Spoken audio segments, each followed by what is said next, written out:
اگلا سوال ہے، کیا آنکھیں بند کر کے نماز پڑھنا جائز ہے؟ بعض اہل حدیث علماء اس کو بدعت کہتے ہیں، آپ کا اس حوالے سے کیا موقف ہے؟ شیخ زبیلی زئی رحمہ اللہ کا موقف بھی بتا دیں۔ میرے بھائی، شیخ زبیلی زئی رحمہ اللہ کا موقف جو ہے وہ آلریڈی کوسچن آنسر سیشن 3-4 مجھ سے ریکارڈ ہوئے ہیں ان کے، اس میں جو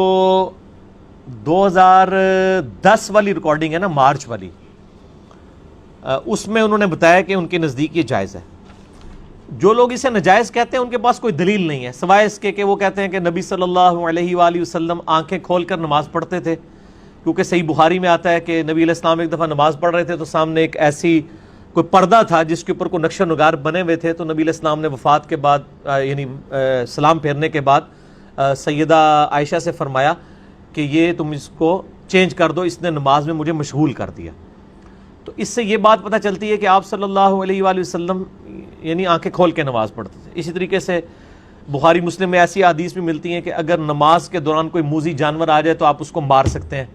ظاہر ہے موذی جانور کو اسی وقت ماریں گے جب آپ کی آنکھیں کھلی ہوئی ہوں گی، لیکن اس کے برعکس اگر آپ کسی ایسی جگہ پہ نماز پڑھ رہے ہیں جہاں پہ اندھیرا ہی اتنا ہے کہ آپ آنکھیں کھولیں یا بند کریں وہ برابر ہی ہے، تو وہاں پہ تو اینڈ رزلٹ وہی رہے گا۔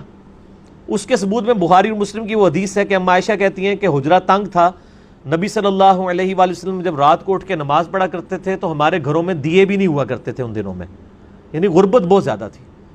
تو جب آپ سجدے میں جانے لگتے تو میرے پاؤں کو ٹو دیتے، میں اپنے پاؤں سمیٹ لیتی تو آپ نماز کے سجدے میں جاتے، جب آپ قیام کی طرف واپس جاتے تھے پاؤں سیدھے کر لیتی۔